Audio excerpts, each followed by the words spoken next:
Welcome to the Temple of Geek podcast Who Review. My name is Elizabeth, and this is Nate, and we are going to try and do a bit more of a Doctor Who heavy podcast for you guys, especially this year with the 60th anniversary coming up very soon. Well, not very soon. We've still got a couple months, but time is irrelevant. You want to introduce yourself, Nate? Sure. As stated, my name is Nate. I go online as Doc in the Box sometimes.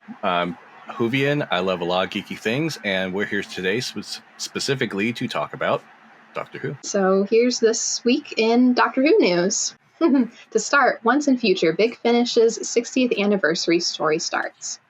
Big Finish's 8-part story celebrating the Doctor Who's 60th anniversary kicked off this week with Doctor Who Once and Future Past Lives by Robert Valentine. After being injured in the Time War, the Doctor begins to regenerate, but for some reason starts flickering between different past faces. Needing to know why this is happening and who is responsible, the Doctor leaves in the TARDIS to investigate. The first story in this, Past Lives, features Tom Baker as the Doctor, alongside the return of Gemma Redgrave and Ingrid Oliver as Kate Stewart and Osgood. Sadie Miller returns to the role of Sarah Jane Smith, and Rufus Hound reprises his role as the meddling monk. Robert Valentine, the writer of Past Lives, says, "It's incredibly exciting to be kicking off the 60th anniversary celebration for Big Finish. And in the wider context of this being Doctor Who's Diamond Jubilee, the party begins here. We find the Doctor in the most chaotic situation imaginable. He's been blasted by some sort of degeneration weapon. Meanwhile, the meddling monk has a price on his head. Sarah Jane Smith gets kidnapped, and Kate Stewart and Osgood are being menaced by a belligerent alien race with plans to relive their glory days. In this adventure, you'll get to visit one or two familiar locations from the Doctor's past and a lot of old faces. Doctor Who Once and Future will release new stories monthly until October 2023, with a final story out in November 2024. Not sure why there's a year gap, but there we are. Yeah. On my end, we have Target book covers. And for the people in the U.S., that's not Target stores. That's just apparently what they're called. Apparently. Doctor Who revealed the covers for the 5 new Target range books due to release in July of this year. These novelizations of past Doctor Who TV stories will join a large lineup of previous books, with the Target range celebrating 50 years this year. These books both retell the stories we've already been familiar with and often add new and interesting insights and extra scenes to what was seen on TV. With the new artwork from Anthony Dry on the covers, the list of Target novelizations releasing this year are Planet of the Ood by David Temple, Kerblam by P. Tiggy? I hope. Forgive the pronunciation, I'm not sure. Yes. Waters of Mars by Phil Ford. Zygon Invasion by Peter Harness, novelizing both parts of the story, the Zygon Invasion and Zygon Aversion. Warrior's Gate and Beyond by Stephen Gallagher. It's an expanded novelization of the 1981 story with a new-to-print short story. All the Target books have been written by the episode's original writers, and they'll be available starting July 13th of 2023, though multiple retailers in the U.S. have already pushed it back to the July 25th of 2023. So fairly soon, but you still gotta wait. Yeah. Hopefully they won't get pushed back much further than that, because for whatever reason, Doctor Who books in the U.S. never come out on time. And I don't know why. It really irritates me, especially because I I'm sure you can get the digital versions, I'm sure, on July 13th, but I prefer having physical copies of books, especially books that I'm excited about. And I am very excited about The Waters of Mars, because that is one of my favorite episodes, especially because the 10th Doctor just loses it. It's great, and I love it. All right, so Jonathan Groff is in the new season of Doctor Who. This week, Doctor Who announced another guest star for the upcoming season, Jonathan Groff. Known for roles such as King George III in Hamilton on Broadway, Holden Ford in Mindhunter, and the lovable Kristoff in the Disney Frozen films, Jonathan Groff will appear in Ncuti Gatwa's first series as the Doctor. According to the Doctor Who press release, he will be playing a mysterious and exciting guest role. Jonathan Groff had this to say about joining the show. "I am so thrilled to jump into the extraordinary mind of Russell T. Davies and watch the incredible Ncuti Gatwa soar in this iconic role." Showrunner Russell T. Davies added, "This is an incredible coup and a great honor to get such a huge star striding onto our set, so strap on your space boots, this is going to be a blast." Fans should keep an eye out for set pictures in the coming days, as Doctor Who often only announces new guest stars when filming will take place in public, and they will be unable to keep the guests a secret until the episode airs. And with a headline like Doctor Who hits another high note as Jonathan Groff joins, perhaps we're finally getting a musical episode. I really hope so. I will make that my entire personality. So how'd you get into the show? So there's a little bit of a roundabout answer. So when, because we'll take the long way around. Don't worry. Right. Yeah. So one of my first memories of Doctor Who, I did not realize it was Doctor Who at the time. I just knew that I was at my grandparents' house. My grandpa had fallen asleep with BBC America on, and whatever was on the TV was a whole lot more interesting than my homework. It turned out I didn't know it was Doctor Who at the time, but later, a few years later, when I was binge watching the show on Netflix, I was like, that was Doctor Who, because I realized it was Silence in the Library, Forest of the Dead. Oh, okay. Yeah. And my second run-in with Doctor Who was still not when I started watching the show. We used to have like Sunday dinner at my grandparents' house, and they had BBC America, and they had recorded Impossible Astronaut for my aunt and uncle, who are huge Doctor Who fans. And so they started playing it. And of course, if you know what is going on in Impossible Astronaut, it is freak out worthy, because what the heck is going on? The Doctor is getting shot, and then he starts regenerating, and then he dies, and and then he pops back up again. But sitting there as somebody who had no idea what was going on, seeing my aunt and uncle freak out, I was like, you know what? I'm going to go do something else. I was like, nah, you know what? You have fun. This is a little too much for me. But then my senior year of high school, which I graduated in 2012, one of my friends was like, oh, you would probably really like Doctor Who. You should watch it. And I was like, all right, I was like, I'll give it a chance. And so I went on Netflix and started binge watching it. And, kind of the rest is history, even, up to the point too, where I was watching it downstairs on my computer. I remember, and I got to the end of The Stolen Earth, and I freaked out so much that my parents were like, you can't watch another episode today. You're done. And I'm like, but the cliffhanger. And so I got into it. The first season that I saw go out, live was Matt Smith's last season, and I've just been keeping up and reading comics, listening to the audios, reading the books ever since. So kind of took over my life a little tiny bit. How'd you get into it? I got into it. I knew about Doctor Who for a long time. I was familiar with the Fourth Doctor's scarf and that look and everything. I always liked the look of Romana too, like with the outfit you wore with the pink and everything. Like, I knew those characters. I knew that the Doctor changed. I've seen like little figures of I think at the time there were anniversary set, but there were like the little almost like Lego style bricks that they had up until like maybe the 8th Doctor or something. I remember seeing all those. And then at one point, Monica, my partner in crime, her brother was watching Doctor Who in his room. And I was interested in it, like, what's this? He's like, it's Doctor Who. And at the time, one of my friends, it was recent to when Elizabeth Sladen died. So it was like fresh in my mind. It was like, oh, like I've been meaning to get into this, but I had nowhere to watch it. And he had told me that was on Netflix at the time.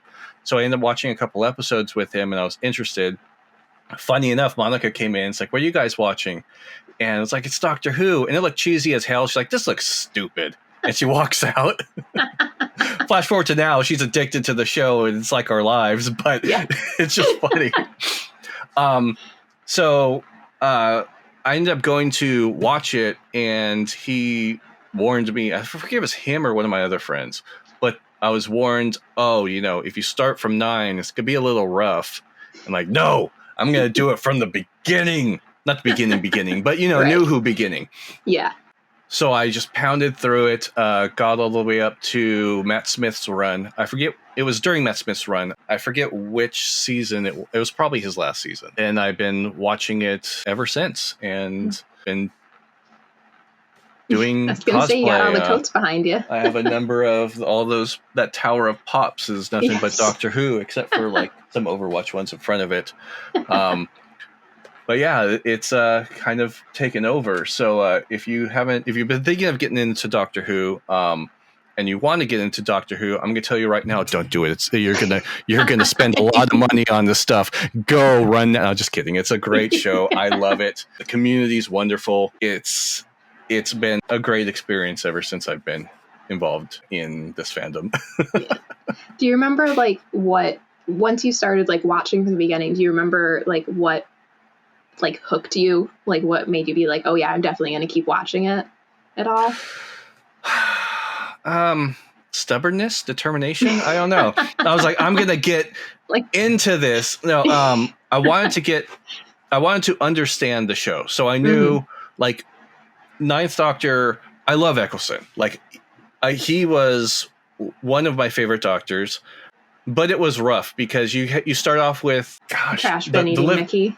Trash, yeah, pizza. Ontons.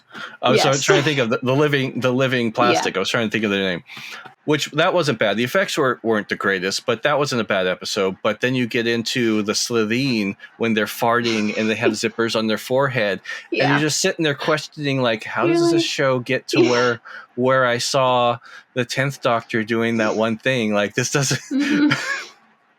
So it is a rough ride, but it is worth it because of the storytelling that happens and the character evolution and the connections that you get with these characters along the way. It's just, yeah, I don't know. I wanted to understand it. So, and I was told it was going to be cheesy, so I knew up front, and I made it through, and here I am. Yeah. How about you? I think it was part the speech that he has in the first episode about, you know, we're clinging to the skin of this tiny little planet, you know, traveling around the sun at however many miles an hour. Eccleston and Rose? Like that really, I was like, oh, like this is a really cool character. But then also with my sense of humor, let us mourn her with a traditional Earth ballad and then playing Toxic. I was like, I'm in. I'm like, this is great. Like, that was just exactly my sense of humor. I always tell people it's so funny because, like, I definitely have my dad's sense of humor and my mom's love of musicals. And so, like, there are some musicals that I know neither one of them will see with me because my dad hates musicals and my mom hates stupid comedy.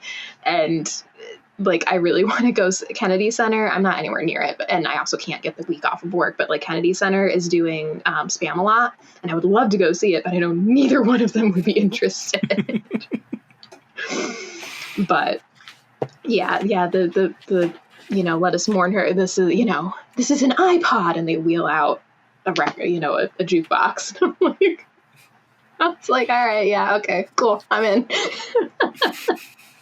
That's also, I'll tell people too, I'm like, because I think one of the things that I feel like was probably really challenging for them was only doing, for various reasons, they only had Christopher Eccleston for one season, and, we could get all into that. But I remember sitting there watching The Regeneration for the first time, which I kind of knew was coming because I had seen the 11th Doctor episode, or at least the first, 5 minutes of Impossible Astronaut, maybe. And so I kind of knew the general concepts, but I didn't know it was coming that soon. And I was kind of sitting there, I'm like, I don't know. I'm like, I want the other guy back. Come on, But then he starts quoting The Lion King, and I'm like, all right, you're cool. You can stay.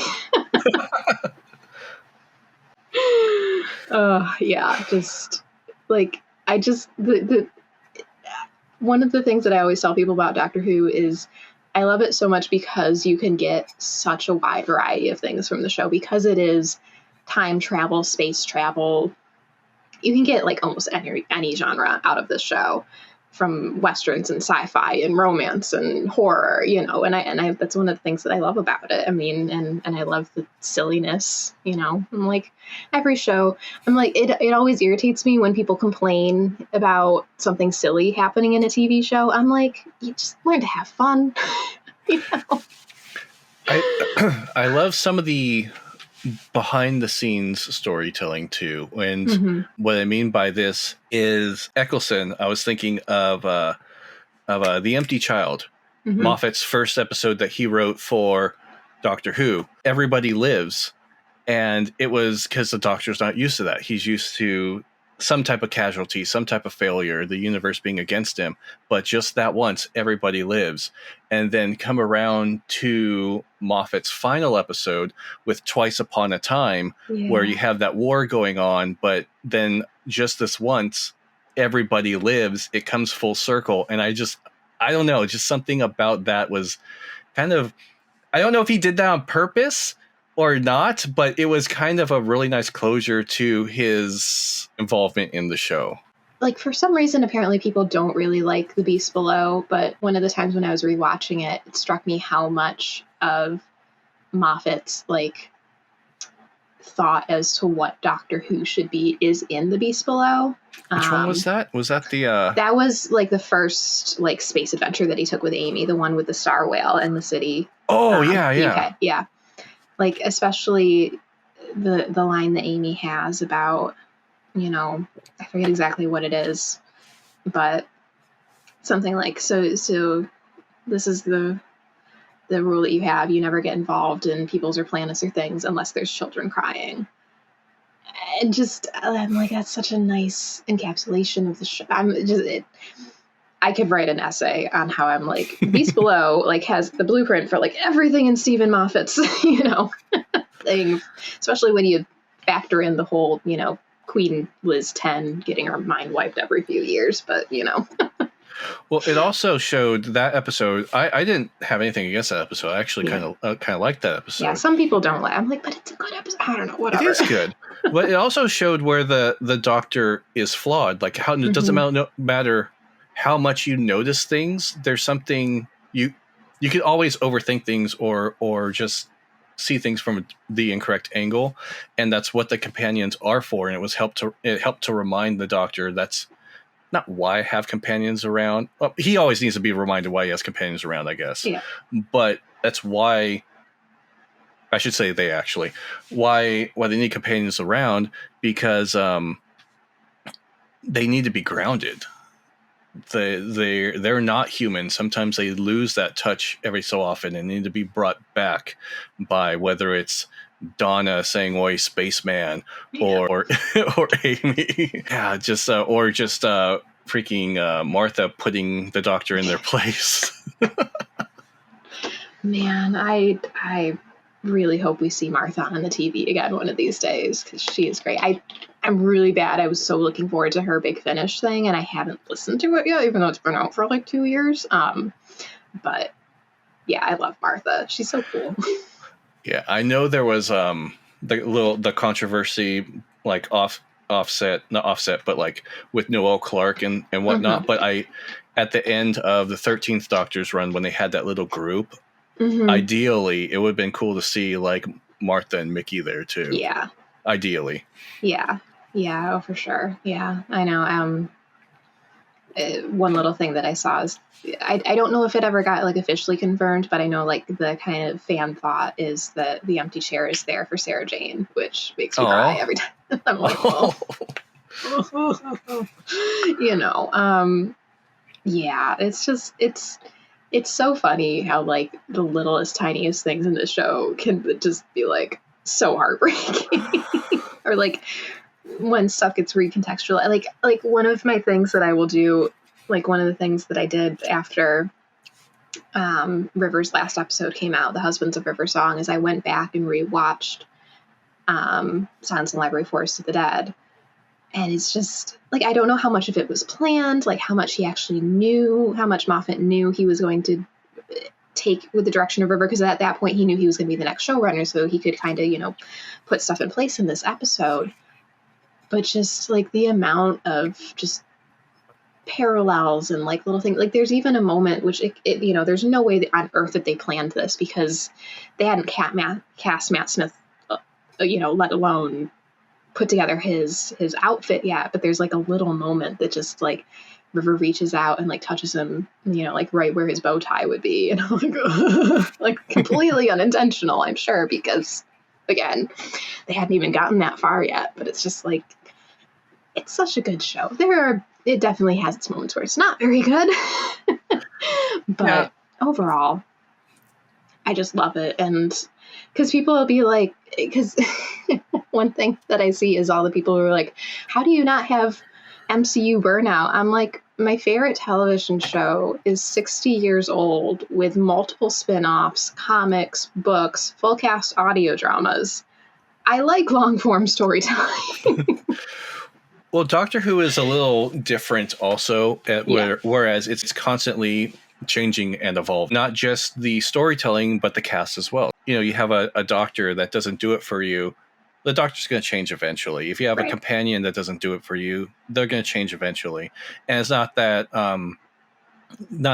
you might not have anything specifically against that one, but maybe they just don't connect with them personally. So it's just not your thing for the moment. And there's always going to be someone who doesn't feel a specific season, where a number of other people are going to feel that specific season. And it's a trade-off. Like, everyone can be involved in Doctor Who at some point in time, because it is always changing and evolving.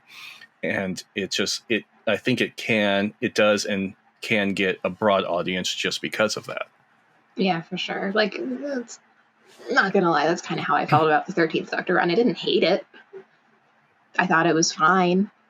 I just, after watching Broadchurch, was like, how is this the same exact thing? But I mean, especially after this year's Gallifrey 1 and going to the panel where Chris Chibnall talked about his run for the show, I'm like, while I may not have exactly gotten or fully enjoyed what he did with his season all the time, he explained all the choices that he made super, super well. And, you know, it was clear that he had a clear vision for what he wanted to do with those seasons. And I applaud him for that. You know, it wasn't my thing entirely. I never hated it. I was just like not as drawn to it as I was other seasons, but other people loved it. And that's great. And I love that, you know, like you said, everybody's got their own era of the show that they adore, and that's great.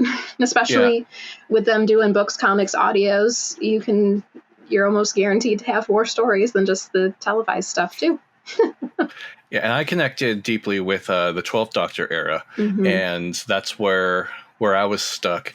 And then we got into the 13th Doctor, and it was, like you said, it was fine for me. It was fine, but that's how Monica felt about the Capaldi era. She loved it, but it wasn't like her specific thing.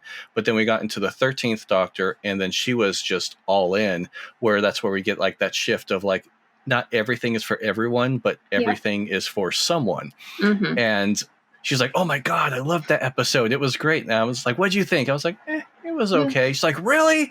And then we go back and forth, and we just agree to disagree. But it was just, not everything is for everyone. You can't please everyone too. You just have to have the understanding that not everything is for you, but something will be for you. Yeah, I feel like that's true for all fandoms. I mean, heck, that's what I keep saying about She-Hulk, because that's like been one of my favorite things in the Marvel Cinematic Universe recently is She-Hulk. And then all these other people are like, and I'm like, it's a comedy for starters. If you don't like it, that's fine. You don't have to be a jerk about it, though. Yeah, well, you know, which is my thing is like all the like, I mean, this is gonna get a little, but like all the like not my doctor people, I'm like, just if you don't like it, don't watch it. Wait a couple years, and hey, guess what? We're even getting David Tennant and Catherine Tate back, which I am very excited for. But I am on the other side of the spectrum on that. I mean, nothing against David Tennant. I loved him as 10th Doctor. I don't know. Well, we could go into that. Yeah. I mean, we could. I mean, you know, I totally get that. Where, you know, I forget if it was you or somebody else was like, you know, or somebody on the panel said, you know, they were worried that it was going to set a precedent that, like, if I think that was me, that the show was going to be in trouble, they were just going to start bringing David Tennant back every single time. No, not that. What I was mentioning, I think it was Gallifrey when we were doing all the photos outside, but is the fans, because you know how fans are, especially ever since they bullied the Sonic movie to redo Sonic and stuff like that. Like, well, you guys brought Tennant back before, bring this Doctor back, and blah, blah, blah. I know they've already said it with the curator that you're going to see a lot of familiar faces, so that's possible. I felt like they were taking the safe route with bringing Tennant back and bringing Catherine Tate back and bringing oh my God, Wilfred. I can't think of his name right now. Bernard Cribbins, yeah. Yes. So it'll be his last TV project. I know. He's the Doctor I Who. was sad that he passed. Yeah. And I almost cried when I saw him on set too, just before he passed even, because when that man cries, don't you ever fucking make that man cry. Sorry for cussing, because he's a treasure and I can't handle it. Yeah. No. Every time that man cries, holy shit. Yeah. There's a reason that's one of the most famous gifts from the series is, Wilfred crying and sleeping. Oh my gosh. I will be very interested to see if they make his last words, or make David Tennant's last words, "I don't want to go again." Because I feel like that's just going to become a running joke. But yeah, I'm excited, but I do have a reasonable amount of trust in Russell T Davies that it's not just like, I'm sure part of it is a grab to get fans invested in the show again who might have kind of wandered off either during Capaldi's era or during Jodie's era. Well, the gaps in time ever since Matt Smith have been difficult also. You that had, too. Yeah. 7A breaks, then the special, and then 7B, and then a break, and then nothing for a while. Like, there were so many breaks that even just naturally, whether it was change of doctors or whatnot, people just dwindled off because the hype wasn't there to get into it when you have to wait so long. Exactly. I'm sure part of it is trying to get people back and invested in the show again. But I do have a reasonable amount of confidence that they have a good story in place, that they have some decent explanations in place. I'm sure it won't be perfect explanation. I'm very interested to see what those explanations are, especially we'll get into it a little bit in kind of the news section that we're going to have of this podcast. But because Big Finish, they said it, I went to their writers panel at Gallifrey 1, and they said that there have been times where they've been, they have had, because basically they have to provide summaries and an outline to the BBC to get stories approved because they are BBC licensed and they can't do anything that conflicts with the show. And so I'm very interested to see what the explanation in show is for David Tennant's face popping back up again as the Doctor, because I know what the Big Finish explanation for their 60th anniversary stuff is. So that means that's not what they're doing in the show, where Big Finish is like, I guess he gets shot with a degeneration gun or whatever, and so he starts going through previous faces. And so that's definitely not the explanation. But yeah, so, and also it's interesting, they are calling him the next Doctor. So I'm like, he's the 14th Doctor and Ncuti Gat was the 15th Doctor, but also, so, there's all sorts of stuff. And I'm also, I don't want to get my hopes up for anybody outside of David Tennant coming back, but also with how much filming they did outside, I feel like there's a lot. And the fact that it's 3 episodes for the 60th anniversary special, I feel like there's a lot, they're gonna not, hopefully they will be able to continue to keep secret, compared to the first Doctor coming back and Peter Capaldi's last episode, because they were filming outside and somebody saw them. So I'm very interested to see what happens. I am hopeful for some more surprises. And I'm just, hopefully the story reason for him coming back is good. Hopefully I do have a reasonable amount of trust that he's not doing it just for the nostalgia grab. Yeah, my original thought and my hope, which I think has already been debunked with the official numbering of 14th and then them calling Ncuti the 15th and was that someone was messing with the Doctor. That they, in reality, they did regenerate, but were Ncuti the entire time and just thought that they were Tennant because someone had some type of illusion or was messing with the Doctor's mind somehow. And that would have been, I would have been cool with that, and that would have been really interesting to me, but I don't think they're going that route. I think they're actually separating the regenerations. Because I also thought it was somewhat of an insult to Ncuti, because they announced Ncuti as the Doctor, and then all of a sudden they regenerate into Tennant. Yeah. It's like, I don't know. Yeah. No offense to Tennant. Like I said, I love Tennant, but yeah. Yeah, I don't think they've officially called them any numbers in any of the press releases, just the next. So I'm sure, it's Doctor Who. There's always some. I mean, the kind of numbering system is kind of messed up anyway between John Hurt and Joe Martin. But, The first confirmation I had, oddly enough, was in the video game Fall Guys. Yeah. That was the first confirmation. That in there. Because they put the outfit in there and it was labeled the 14th Doctor. Okay. And I'm like, okay, that was the first label I actually saw. I forgot about that, yeah. Of the numbering, like confirming the numbering, because it has to be licensed. Right. Yeah. I forgot about that. That's right. And I think they've had posts here and there also. Mm-hmm. But that was the first one that stuck out in my mind when I was like, well, yeah, I guess they called it right there in Fall Guys. It's just funny to me that from like now on, any like multi-Doctor, T-shirts or graphics is going to have David Tennant on there twice. Technically, he could be on there 3 times. Yeah. But, or even 4, depending on how you want to number things. But what would the 4th one be? Hand? Well, because I mean, there's his 10th Doctor. Yeah. The meta. 10-2. Technically, the regeneration that created 10-2 was also like another Doctor, and now 14. Oh, okay. I see what you mean. Ish. Depending on how you want to count. Yeah, I don't. When he stored the energy in the hand, you're talking about that? Yeah, because there's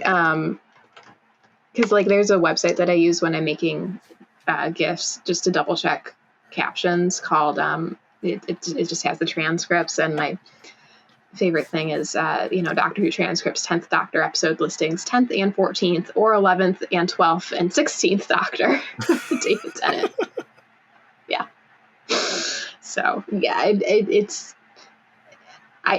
it'll be interesting to see if they keep I'm sure the fans will always do numbering systems, but I'll be interested to see if Doctor Who continues to do numbering, especially with like the addition of Joe Martin and John Hurt and however many other doctors came before William Hartnell, technically now. Kind of like, I didn't love the shift from companion to friend of the Doctor. Felt weird and forced to me. Like, I get it, but also it was just like they were so determined to make friend of the Doctor instead of companion happen that I was a little like, I don't know about it. But because also like with the masters, we never call it like the first master, second master. It's always like Sim master, Sims, Gomez master, Crispy master, Well, one thing with the friendly doctor that Monica mentioned to me that has stood out to me ever since when she was talking about how 13 was 12 had this evolution of trying to figure out if they're a good person, and went from being closed off to everything to their last words saying to just be kind. Yeah. And then 13 encapsulating everything that 12 wanted to be at the end of their run. Like, it kind of clicked on why 13 was the way they were and why they were so bubbly and friendly. I would have liked to seen them lose their shit every so often. Yeah. but it explains why they were so nice. Episode. Jodie needed a Waters of Mars episode. Because like one of the things that I tell people is one of the reasons I was so excited to see, and I liked her Doctor. I didn't dislike her Doctor. It just didn't always click for me. One of the scenes that I would point people to when I was telling them how excited I was to see Jodie as the Doctor, where there is a scene at the spoilers for Broadchurch, if you haven't seen it, but there's a scene at the end of the first season of Broadchurch where she is confronting the man that killed her son. And it is such a good scene. It's, they've brought, is it Joe? Yeah, Joe. It's been a while since I've watched Broadchurch because they took it off Netflix and I'm upset about it. But there's this, it was the second season. Sorry, because the second season is the one with the trial. But they bring Joe because he's been acquitted of the murder, and they bring him to, the beach house where he killed her son, and they sit him down, and he's like terrified, and she's just very like you can tell that she's angry, but she's so calm and collected. And she's like, do you know how many knives are in here? I counted them while I was waiting for you. But she has this line where she's like, you never get to come back here, but we all get to live. We all still get to live our lives, but you go, you know. And between that being Jodie's acting and that being Triple's writing, like, I wish that she had more of that stuff in Doctor Who. She had a little bit of it sometimes, but yeah, again, it would have been great to have an episode where she just completely lost it. Yeah. I think part of that was attributed to there being a lot of non-enemies in the show. And where I'm going to elaborate on that was there were a lot of misunderstandings. Like the Pating was just hungry. The Lonely Assassin, was it the Lonely Assassin? The Observers, they weren't assassins. They were just watching people and observing them die. The Spiders were just pissed that people were throwing trash in their thing. The Kerblam, they were just reaching out for help as well. There were a lot of non-enemies through that run. So I don't think there were a lot of chances for the Doctor to lose their shit also. Yeah, that's true. So this is always a fun question, and I feel like people sometimes have answers and they sometimes don't. Do you have a favorite Doctor? It is 12. Yeah. I can do an order, which might surprise some people.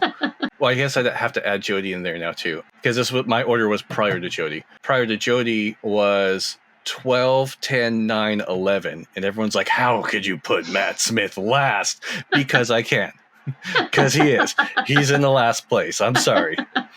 With Jodie in there, I don't know if she'd be tied with Matt Smith or not. She just wasn't I didn't resonate with her because I like my broken doctors. Yes. Which is why 12 is top tier for me. And she was too friendly and put together. So that's why she's more at the bottom. Same thing with Matt Smith. The one point with Matt Smith where I actually sat back and like, damn, he's the Doctor. Like it finally clicked for me was when Clara brought up Trenzalore and he broke down crying on the couch.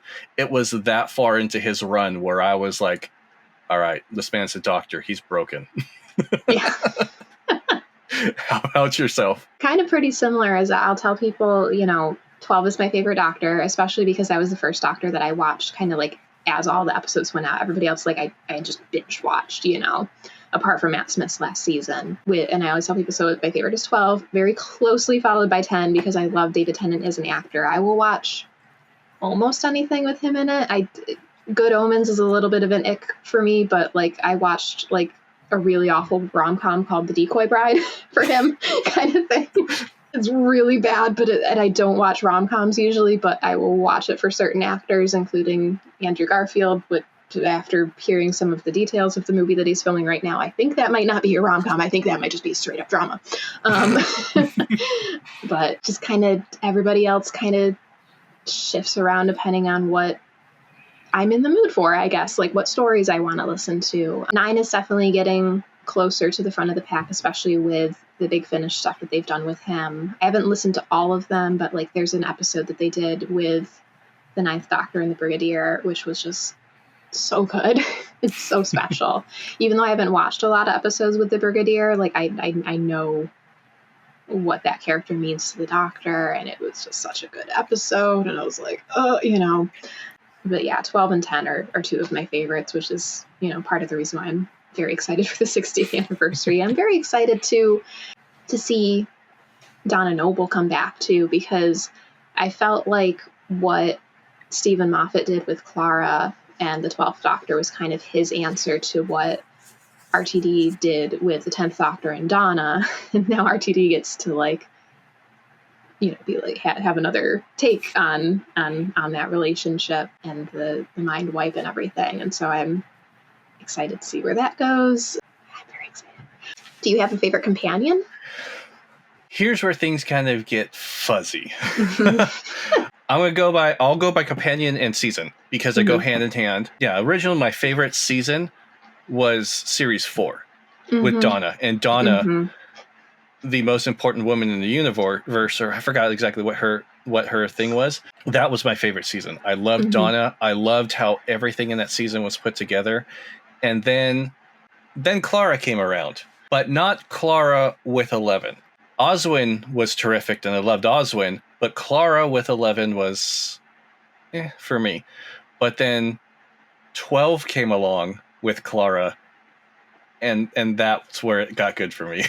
Yeah. Specifically the series 9. I liked the evolution of Clara and the Doctor, and then her turning into and thinking of being like the Doctor, and seeing where that takes someone and the road that can go to, and the effect that has on the Doctor also. I loved that season. So it's really, I think I have Clara up higher, but it also depends on the mood I'm in. If I want to, like, if I'm feeling season 4 more, like her and Donna are like right head and head. Yeah. Yourself? Clara is definitely probably one of the companions I identify with the most, mostly because she's an angry crier. Like, I had never felt more seen as a person in Doctor Who than when she is yelling at the Doctor in deep breath and crying at the same time. I'm like, oh, there I am. There I am. Oh, like, this is one of the things that I hate the most about myself, is I am an angry crier, and it sucks because nobody will take me seriously when I'm angry. So yeah, Clara is definitely one of my favorites. Rose, I really love. I've especially loved what Big Finish have done with her. They have a series with Rose. They've got a like 3 stories with her in the 10th Doctor and Rose, which are fun. But they have a series with her that it takes place around season 4, where she is going and looking for the Doctor in different parallels, and like it is so much fun to like see the different takes that the writers have with different parallel worlds. Like there's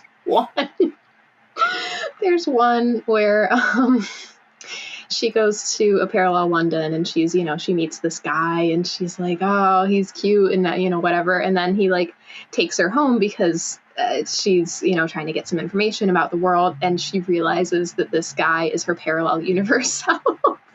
Oh. Yeah. I'm like, oh, whoops. So yeah, I love Clara. I love Rose. I love all of them, really. Donna is very much a favorite. If River counts as a companion, which I think you could, she's kind of her own main character, I think, kind of thing. But I love River Song's story, again, especially with the stuff that they've done with her in Big Finish. Like apart from like some clearance CDs, the only physical Big Finish release that I've ever gotten is the 10th Doctor and River Song box set, because I've been waiting years and years for them to do it. I hate that it took a pandemic that shut the world down for them to finally be able to do it, because they are both very busy actors. But yeah.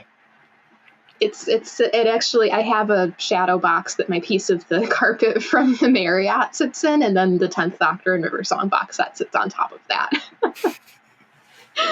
Which is a very niche Doctor Who thing. But yeah, the old carpet at the LAX Marriott, which is where Gallifrey 1 is held, was dearly beloved by Doctor Who fans at that convention, and people still make outfits out of the fabric that looks like that carpet, even though it's ugly, but it is lovable.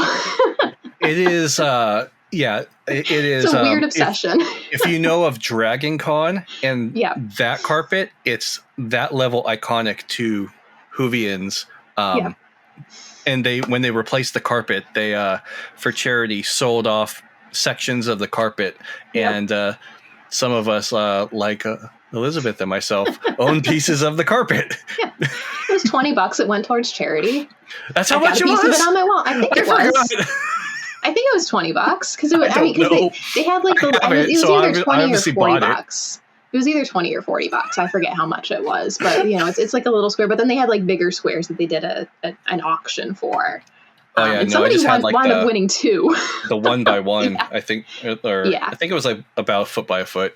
Yeah, mine's like cut a little crooked, and it bugs me a little bit, but I don't want to. I know how messy carpet is to cut, so I'm just leaving it. Yeah.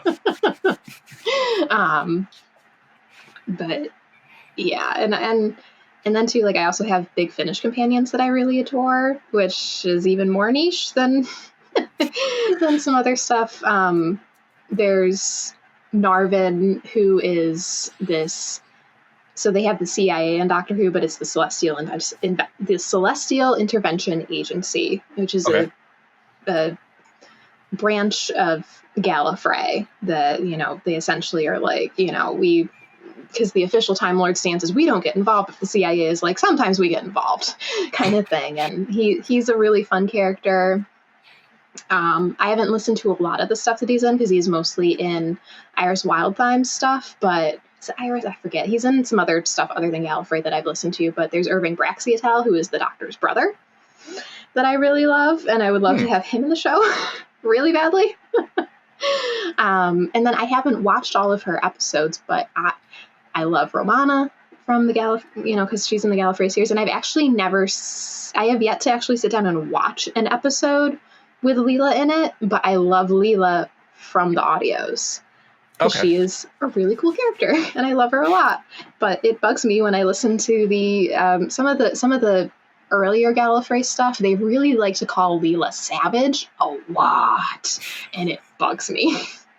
But she is such a cool character, even if I haven't watched any of her TV episodes yet. But Classic was difficult to watch for a long while.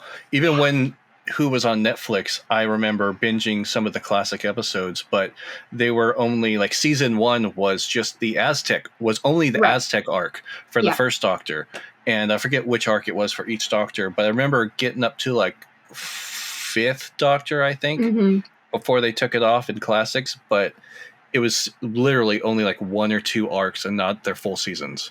Yeah, they're all on BritBox now, which, again, I have a feeling that once the contracts with BritBox is up and once the contract with HBO Max or Max is up, that they will probably wind up on Disney+. I think they just have to see those contracts out for however long they are. But hopefully in the near future, we will have everything on one service. It'll be great. Yeah, it would be nice. Especially because, I don't think the 8th Doctor movie is streaming anywhere. It's kind of in that weird, limbo. I haven't watched that in a long time, so I haven't checked. Because it's kind of one of those weird, limbo things, because it's not quite Classic Who, but it's not New Who, and it's also, produced by Fox. So, I think the kind of running joke is that the 8th Doctor's been an official Disney princess longer than the rest of them. Yeah, I guess so. Yeah. Prancing around with no shoes on. Yep. Yeah, that movie is something. I don't remember. Did he ever get shoes? I don't remember. He did, because there's a line, these shoes, they fit perfectly, and he runs off, and Grace is just like, what the heck? Okay. I was like, I think I remembered him outside in the grass or something, running around barefoot, but it's been a long time since I've seen it. Yeah, and they did the 7th Doctor dirty as hell, too. Mm-hmm. That was... He just steps out and gets shot, and it's like, what? I'm like, well... That's my fear. Welcome to America. That's my fear of Americanizing. Americanizing? Yeah. Yeah. For Doctor Who. Don't do that, Disney. Please don't do that. It was filmed in Canada, I think. So, whatever. But, yeah. No. Yeah. But, do you have a favorite episode? I am going to default to Heaven Sent. That is a very good one. Yeah, that last kind of 3-episode run of that season is one of the best blocks of television, I feel like, ever. And a lot of people didn't like Hellbent, apparently. I hear mixed things on it. I guess they thought it was a letdown, or they were just upset for whatever reason. I don't know. I enjoyed it, but Heaven Sent was top tier. Yeah. How about you? I always tell people that I am contractually obliged to say Day of the Doctor, because that is what I told David Tennant, Matt Smith, and Alex Kingston. Now, what's your real answer? No, it is genuinely one of my favorite episodes. I have for backstory, because I will tell this story to anybody who will ever listen, because it was the best experience I've ever had at a con in my life. Um, but basically what happened, so all three of them were at New York Comic Con one year. They had a panel for all three of them. It was a little annoying because you had to pay extra to go to this panel. And so I bought a really, really cheap seat, but then of course they had a Q&A, and so I went down and I like sat in line, and so I had like a closer view because I was going to ask about Big Finish stuff because that's who I am as a person. But so they did the Q&A, but then because they knew that people had paid extra, they didn't just do a Q&A the entire time. They were like, oh, they did some like games, and then they're like, oh, we're going to have you guys come up and we're going to ask you guys questions kind of thing. And, you know, they started with just like random people, and then they were like, oh, let's have Rose cosplayers come up. Let's have, you know, Amy cosplayers come up. And Alex Kingston was like, can we have River Song cosplayers come up? And I like raised my hand, and she's like, yeah, you. And I'm like, oh, okay. And then I get up on stage, and they're like, oh, we're going to ask you guys the questions that we get asked all the time. And one of them was, what's your favorite episode? And I said Day of the Doctor.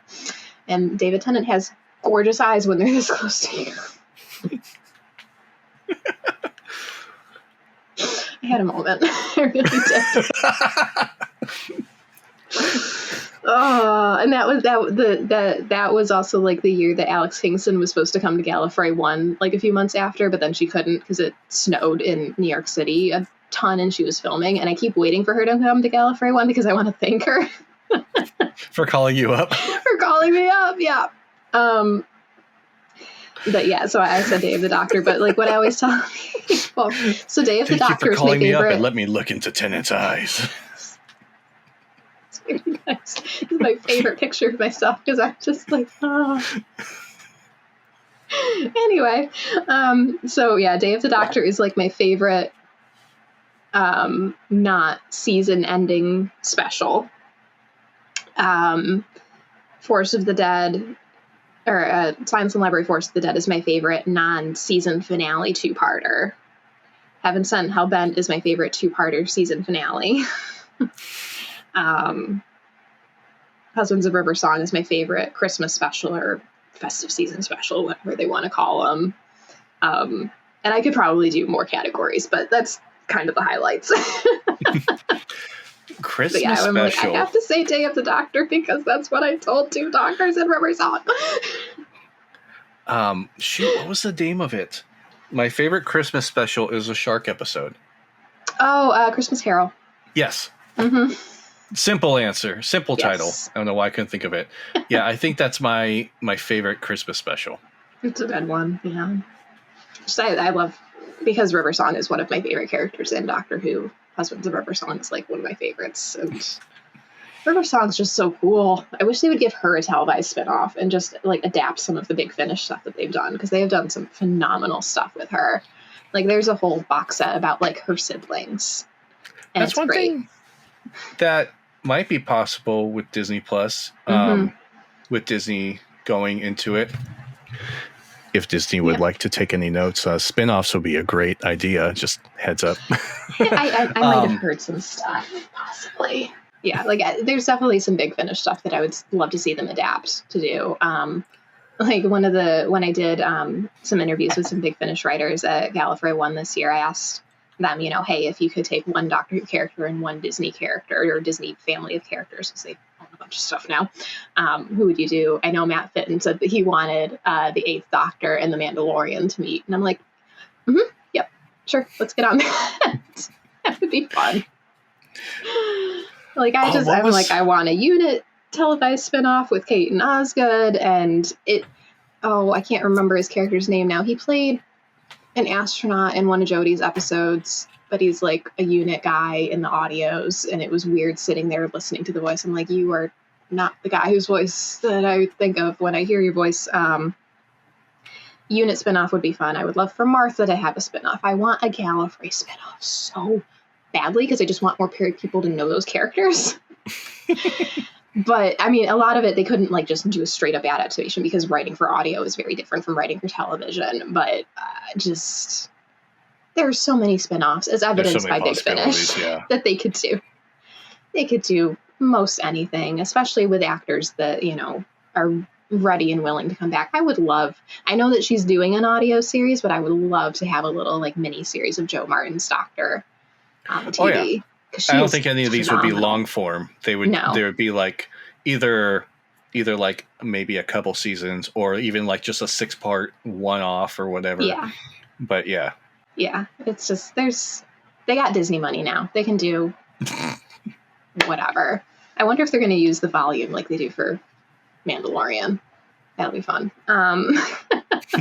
Yeah, there's all sorts of spinoffs they could do. That should definitely be an episode where we just talk about possible spinoffs that we want to see. Yeah. We're both huge Doctor Who fans. I think we met going to Gallifrey 1 for sure. We definitely met in person at Gallifrey 1 for the first time. I think I probably followed you online before then. But we think we had online presence prior to that. Yeah. Gallifrey 1 is like, I always tell every single Doctor Who fan I meet, I'm like, I know it's not always possible for everybody to make it out to LA, but I'm like, if you ever get a chance to go to Gallifrey 1, go, because it is just so much fun. Now, to explain that for anyone who doesn't know, because apparently there are a number of Whovians who have never heard of Gallifrey 1. Gallifrey 1 is a yearly Doctor Who convention specifically for Doctor Who by people who love Doctor Who, and they have panels about Doctor Who. They have they used to have a cosplay contest, but now it's they have a masquerade. Fashion show, yeah. The fashion show, yeah. They have voice actors, people who worked on the show, sometimes some of the doctors, the guests depend on what's going on that year and so forth. But happens every year in Los Angeles, California. If you ever have a chance, I do recommend coming down. It is great. People from around the world come to it. It's a wonderful experience. It's my favorite convention experience, and I would like it to be yours too. Yeah. That's all I got to say. Speaking as somebody who lives in, the part of the United States that gets winter most of the time, it is the fact that it's like in the middle of February and I get a nice little break. Like, even if it is like this year, it was a little on the chilly side, especially after the weekend, but it's always like a really nice break from the winter weather if you are from anywhere in the world that gets winter in February. Yeah. Personally, I liked the cold over here. I'm from California.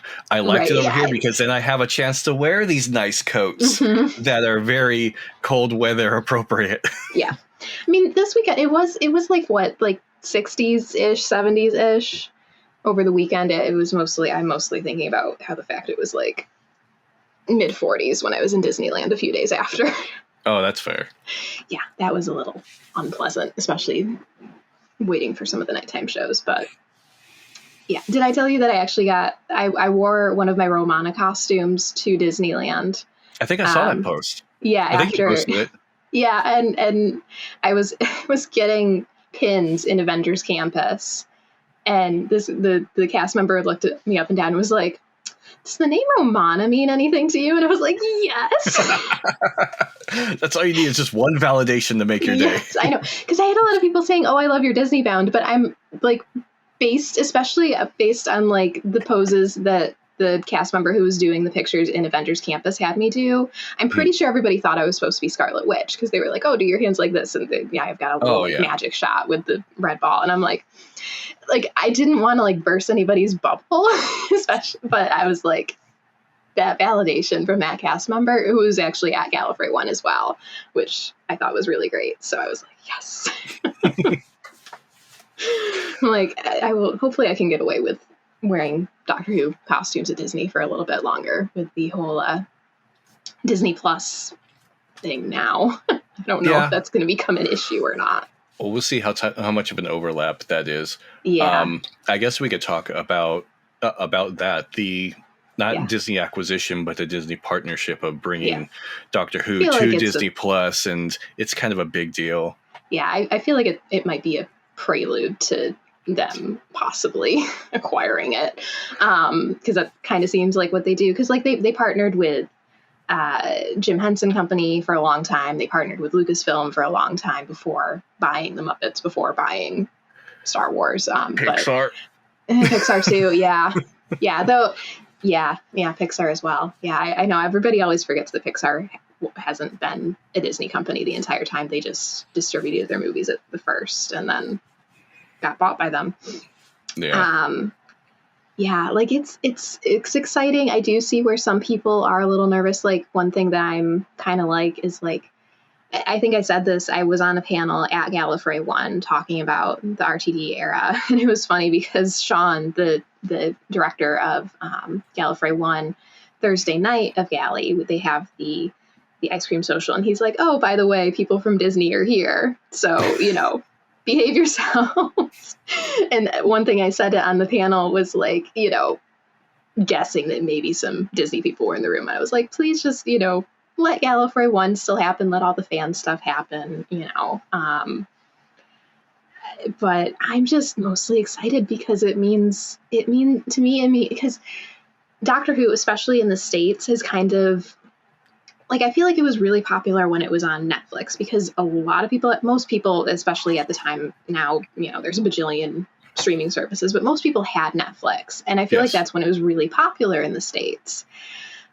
But then it kind of spent a couple years jumping around from service to service. Like Classic Who was on Hulu for a long time, and now it's on BritBox.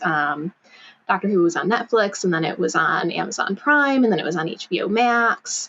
I'm sure like the older episodes probably won't wind up on Disney Plus right away. I'm sure they have to see out those contracts.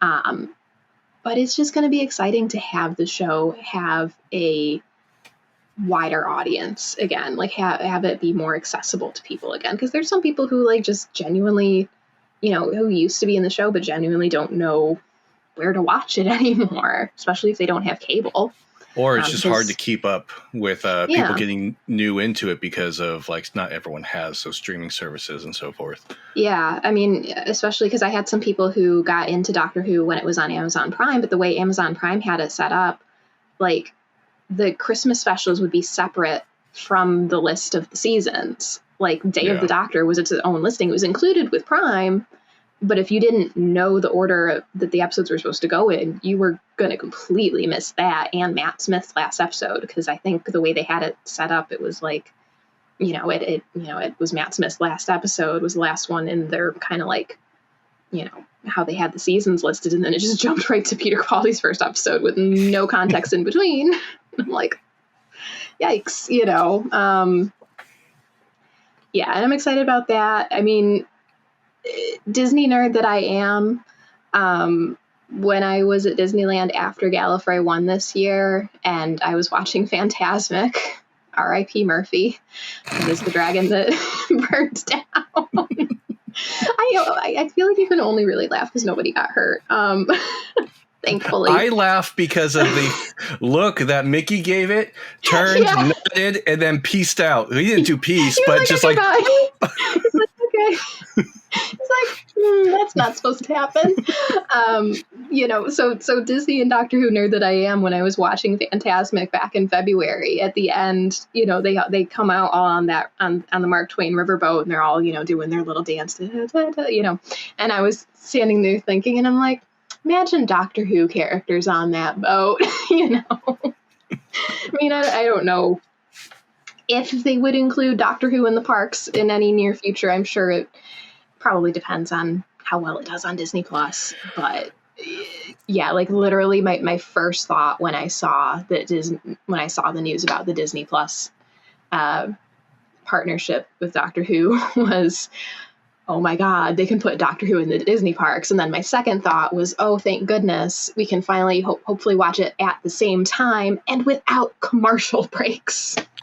Yeah, those commercial breaks aren't the best timed on any, whether you're watching it on BBC or actually it's through BBC anyway, because we watch it through YouTube TV, I think, or one of the YouTube streaming services. That's how we watch it live. Yeah. The time, they have bad timing for those breaks. They do. I mean, because on the BBC, they don't have commercial breaks, so it's not written to commercial beats like American television is, and so they just kind of shoehorn them in, and sometimes it works, sometimes it doesn't. Most of the time it doesn't. Most of the time it doesn't. Yeah, like I one of the ones I always tell people about is I was watching Matt Smith's last episode, and it was the scene after, he did the Love from Gallifrey Boys, and it fades out. And then the commercial that came up, I didn't know it was a commercial break yet because the commercial also started completely dark. And like, it was some ad for like a vitamin company or something. And the commercial was like, this woman opens the curtains and she's got like holes in her body. And I was like, oh my God, what happened to the doctor? Before realizing it was a commercial. So that kind of thing. But yeah, I'm really, I mean, they haven't said anything for sure, but I am really hoping, because Disney Plus does have the ability to live stream stuff. They've done, like, Dancing with the Stars has been on Disney Plus. They've done some live streams of different shows from parks on Disney Plus. I'm hoping that means that the episodes will premiere on Disney Plus at the same time as they are airing in the UK, because that would be great, because I hate having to stay off the internet for 5 hours to not get Doctor Who spoilers on Saturday or Sundays. Yeah, I'm kind of on the opposite end, where I do want the partnership, because it does. I want it on Disney Plus. It does. I got into the show when it was on Netflix, so I was able to binge all the way up until when Matt Smith was going on. And having people have that experience of just being able to catch up is nice. But I have a fear that I don't want them to take it over. I want it to just be run by the people who run it and just let them do their thing. Maybe Disney say, here's some extra money, throw a star in here somewhere, like here and there, like that's fine. But I'm afraid of what it might become if they take it over, because I don't want it to lose the feel that it has over there. Yeah, exactly. Yeah, like, it's as much as I'm, it's very exciting. Like, Neil Patrick Harris is going to be in Doctor Who. Jonathan Groff is going to be in Doctor Who. There's a couple directors that have done some Star Wars stuff that I would love to see get a chance to work on Doctor Who. But yeah, I don't want it to lose its Britishness, for lack of a better term, because that's kind of what makes the show charming. And I mean, there's some people who will complain about, like, oh, they're going to have like better special effects, so that's going to make the show worse. I'm like, yes and no. Yes and no. I mean, there's definitely sometimes in some shows where they rely on VFX a little too hard, but I'm like, as long as they keep the same actor, the same kind of values and core stuff to the show, it's still going to be really silly. It's Doctor Who, I just hope that, whatever happened, they'd never start taking it too seriously, I guess. I mean, it is a drama, but it's also a silly sci-fi show about an alien in a time-traveling ship that is supposed to be able to, disguise itself, but it cannot. And going around time and space, seeing various silly aliens, so it's exciting. But yeah, like you said, I hope that they don't change too much to try to make it something that it's not. Like, just as much as I really want it to have a wider audience, I also don't want them to change too much to get a wider audience, if that makes sense. Yeah. So the other thing that I thought would be funny to do is to, like, maybe kind of end the podcast with a random fact from a random page of the TARDIS wiki. So I am going to get a random TARDIS wiki page. Apparently I got 2001 production. So this is a Wikipedia article about, it says 2001 was a year in which a number of events important to the production of Doctor Who and its spin-offs occurred. How? Is that it? No, I mean, then it has, like, different things that happened every year. Just said that, like, cool. That was very informative. All right, let's see if I can find something interesting. Yeah, okay. Well, let's see. In 2001, on the 26th and 27th of May, the Big Finish audio story Colditz was recorded at the Moat Studios, which I know just from being a fan is a episode of Doctor Who that David Tennant was in. He played a Nazi, but yeah, it's a Seventh Doctor and Ace story in Germany, and David Tennant's in it. So that's cool. Fun. I was hoping for something a little more fun than 2001 production. It's random.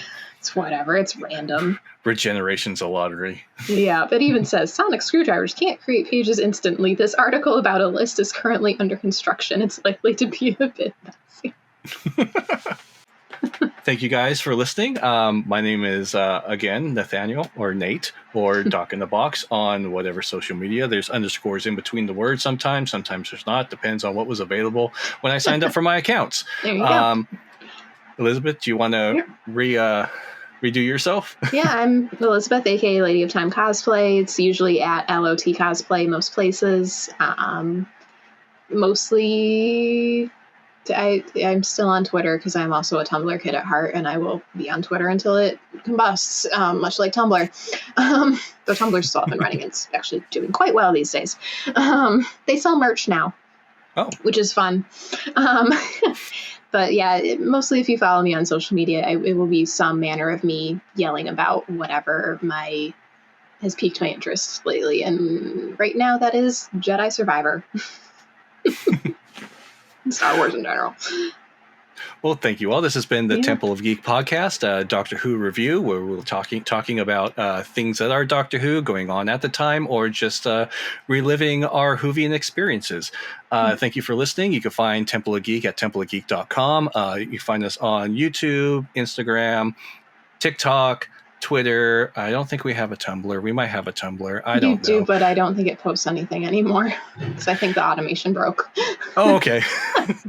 Well, basically, if you look up Temple of Geek, you will find us on various forms of social media. Thank you guys for coming along. We hope you continue with us on this trip, and we'll see you next time. Goodbye. Bye.